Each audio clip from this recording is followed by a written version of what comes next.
the traditional mindset of companies is like, so you described a place like BCG, which already has a learning culture, and learning and development and training programs actually map in really well because the culture is there. A lot of companies do not have this culture. And the mindset of companies is we need to do training and development to our people who are low performers, right? We need to do training to them. Do it to them. That's a good way. This basically doesn't work. And I think the opportunity of like virtual education is basically this like entertainment inspired education. Like we have this idea that learning should be this like delivered in a classroom lecture, kind of boring. But the reality is if you can make it like short, impactful, entertaining, you're going to captivate people and actually inspire new ways of learning. Is that how you're thinking about it as well? Yeah, absolutely. I mean, you're right. Like doing L&D to people is, is a good way to put it. You remember this Matrix scene where Neo wakes up, they download Kung Fu to Neo, and then he Yeah. wakes up and says, I know Kung Fu.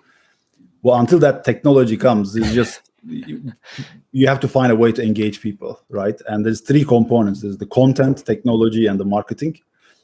We're very good at the content piece. So historically, e-learning has been seen as really dull and boring, and I completely relate to that sentiment. I think part of it is because the mandatory compliance trainings that are getting better and better every day on making you actually forcing you to watch it. But partially because we didn't think about the engagement factor, right? When the e-learning first it became available, people said, that's a great way to scale it. So instead of me flying the instructor throughout the world and making it logistically complicated and making it time constraint, now I could record the training and everyone can get it anytime they want. And it's just the perfect way to scale it. So that was the first lever, right? Let's just take what we have and let's just blow it up. That's great, but that's not the most engaging version. So when people say, "Oh, e-learning is not the same engagement," I tell them the same thing. We're at the very early. Think of very early days of media, right? It's black and white. There's not even a sound, right? There's not even scripts. You're just looking at a box with movements. So yes, it's better to go to the actual event and see it live. But because that digital version is scalable, it evolves over time. So that the black and white, the non-scripted version, now you could do all kinds of effects. You have schools about script writing. So how to get the viewer engaged. So there's every piece of that journey, that entertainment journey, has been broken down, and people are specializing in it. So it's just going to get better and better over time, and that's the trajectory we're on. We're at the baby steps. We're at the crawling steps of edtech. What we will do in the next 10 to 20 years in terms of content, how engaging content be, is just, we haven't seen anything of that. We're just taking the first step now, right? We're making it bite-sized and we're adding a story, and it's quite structured, and it's just not boring. Here's the three things you have to memorize. Just do it and come back. It's not that. But that's one piece, of course. There's the marketing that you have to do. There's the technology that you have to deploy. Yeah, there's multiple pieces of this. Definitely. I think you also have to one thing consulting teaches you is you have to meet the market where it is, right? And maybe this was some of the disconnect. You were coming in with these, like, I want to go super deep with my PhD ideas. And your partner was saying, oh, we need to actually just meet something that's actually going to resonate with the client. So in many ways, like the business world is like what works and like what fits in the current paradigm. What I've seen with learning is, like, although I might want to push the edges on like entertainment and like creating more interesting content, clients still want, oh, can you package it like this and do it like this? So you kind of have to like do that, but then like experiment around the edges to expand the imagination. how are you thinking about, how does that map to like how you're thinking about marketing primarily, and like how you frame these things and like push those edges for the possibilities? Because there's so much opportunity, I imagine, for a company like yours. You're absolutely right. I mean, a lot of these things will happen in evolution, not a revolution, right? I don't know if you see companies like Masterclass who are taking a completely different approach, right? It's almost entertainment product, and it's quite engaging. There are a couple of things that will happen that way, but over time, the content will just gradually get better. Part of it is what you described, right? There's a status quo of doing things. This is the way that's been done. This is the way it's packaged. This is the way technology can serve it, or this fits with our guidelines. So it's there are some, I don't want to say guardrail, but there are some fences that kind of limits the innovation, unfortunately. How do we deal with that? We try to break that bound as much as possible.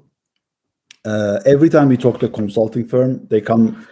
This conversation comes up, right? Can you do customized content for us? Because they like our way of explaining topics and breaking down topics into simple, engaging modules. They say, "Can you do content for us?" And we say we can't. So we have to draw the line there, because if we do, we know that there will be a lot of constraints on what we can say. So the model that works for us is it has to be off the shelf. So we have to have editorial control, full control on what we put in there.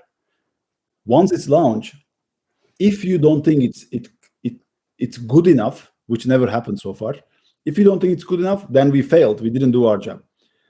But if you thought that it's different than the way you tell it, then it's fine, because that's our way of telling things, our way of explaining topics.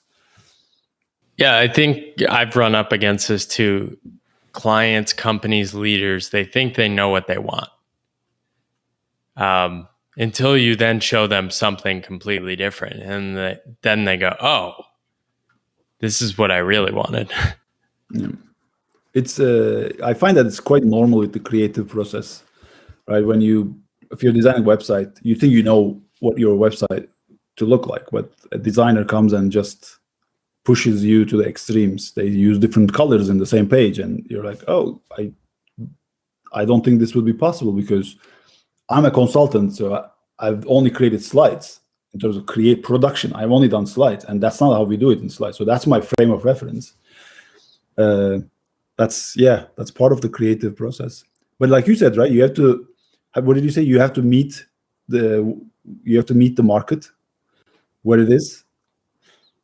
To me, that was the big gap. When I was at BCG, I looked at learning content outside, right? I looked at available learning content, and I looked at content in general, right? I looked at the quality of the 7-year-old kid playing guitar. Like that quality is 20x better than any typical e-learning content. So how is that gap not closing? And you get a lot more return on your investment from the learning content. So how is that gap not closing while the format of content is improving on a daily basis? So that was our starting point. Like, can we basically close that gap?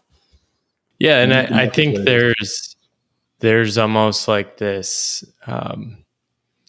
people's mindsets about what is serious, right? Like there's this blind spot of ignoring what's happening on YouTube, TikTok, things like this, because, oh, that's not serious. That's just silly kids. And like, it's basically just people are missing it.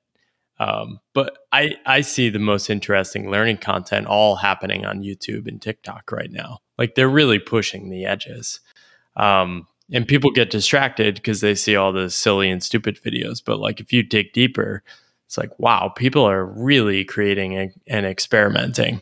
But the business world is still like, oh, you have to do a training and you have to deliver it in lecture format.